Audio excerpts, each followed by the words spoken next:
আসসালামু আলাইকুম বাতিদা, তোমার এই জমিটা আমাদের লাগবে। ওয়ালাইকুম আসসালাম কাকা।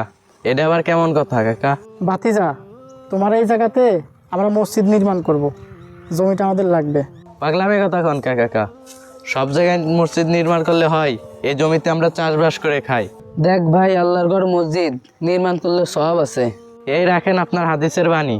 আমি কি জমিদার যে চাইলে আমার জমি দিয়ে দেব?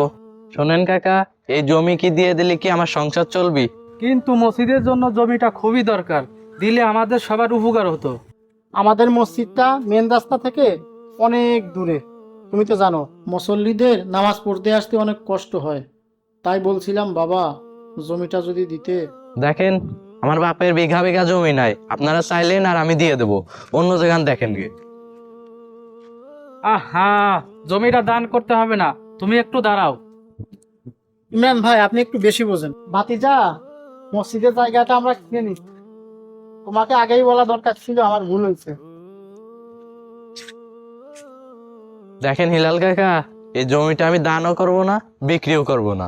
বলছি ভাতিজা, সুমন কাকা তো ওই পাশের মাঠে জায়গাটা বিক্রি করবে, ওই জমিতে ফসল ভালো হয়, তুমি তো জানো। তুমি না হয় ওই জমিটাই কিনে নাও, এই জমিটা আমাদের কাছে বিক্রি করে।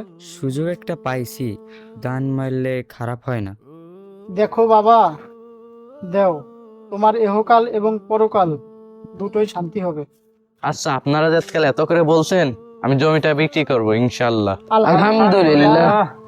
তা বাবা, এখানে তো 8 লাখ টাকা শতক চলছে, তোমাকে এখন কত দেওয়া লাগবে বাবা বলো? তো আপনারা মসজিদের জন্য জমি কিনবেন, তা 10 লাখ দিলে হবে।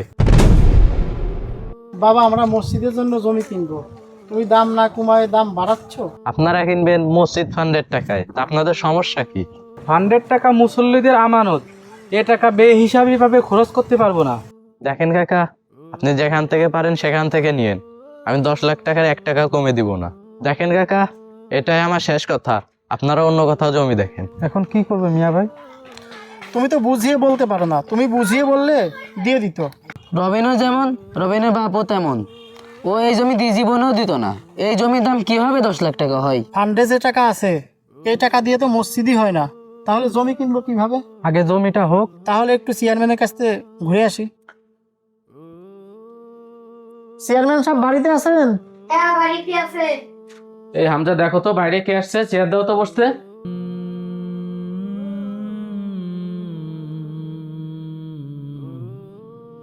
চেয়ারম্যান সাহেব, আপনার কাছে একটা গুরুত্বপূর্ণ বিষয় নিয়ে আমি আসছি। হ্যাঁ, আমার কাছে তো সবাই গুরুত্বপূর্ণ বিষয় নিয়ে আসে। বলেন শুনি, কি গুরুত্বপূর্ণ বিষয় আছে, কি কাজ নিয়ে আসছেন? চেয়ারম্যান সাহেব, আপনি তো জানেন যে আমাদের গ্রামে যে মসজিদটা আছে, বৃষ্টি আসলেই পানিতে ডুবে যায়।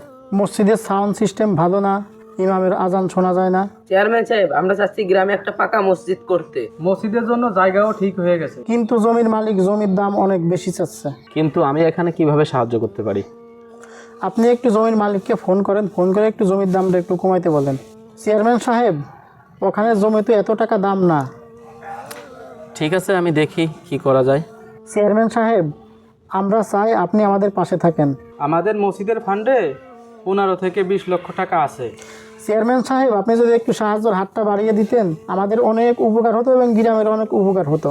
এই মুহূর্তে এত টাকা দিয়ে আমার পক্ষে সম্ভব না, সামনে ইলেকশন আছে, খরচ আছে, আপনারা তো জানেনই। চেয়ারম্যান সাহেব, আপনি যদি আমাদের পাশে থাকেন, সর্বদা ইনশাল্লাহ আমরা আপনার পাশে থাকব। এই মসজিদ থেকে কেউ যদি হেদায়েত পায়, সেটা কি কম স্বভাবের হবে? চেয়ারম্যান সাহেব, এই মসজিদ শুধু আমাদের ঘর না, আমাদের ইমানের ঘর। চেয়ারম্যান সাহেব, আপনি তো জানেন আমাদের গ্রামে ভালো একটা মাদ্রাসা নেই।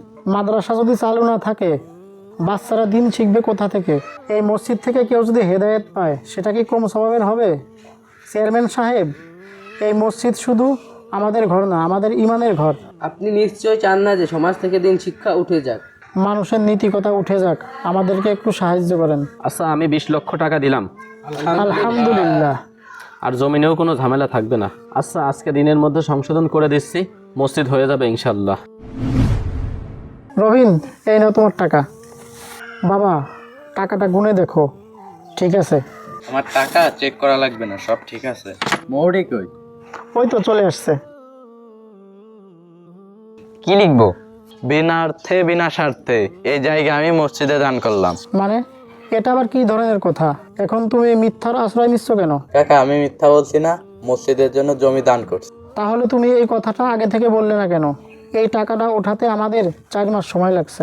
আরে কাকা, আমাদের এলাকায় কোনো মাদ্রাসা নাই, এই টাকা দিয়ে মসজিদ করেন আর মাদ্রাসা করেন। আশা করি যে টাকা উঠেছে মসজিদ মাদ্রাসা হয়ে যাবে, আর টাকা তুলতে হবে না কাকা। এটা ভালো হলো না কাকা? ভাতিজা, তোমাকে নিয়ে আমরা কি না কি ভাবছিলাম, তুমি আমাদেরকে মাফ করে দিও। আস্তাগফিরুল্লাহ। কাকা আপনি আমার কাছে ক্ষমা চেয়ে লজ্জা দেবেন। ভাতিজা, আল্লাহ তোমাকে জান্নাতের উচ্চ মাকাম দান করুক, সম্পদ আরো তোমাকে বাড়িয়ে দিক। আপনি দলিল লেখা শুরু করেন।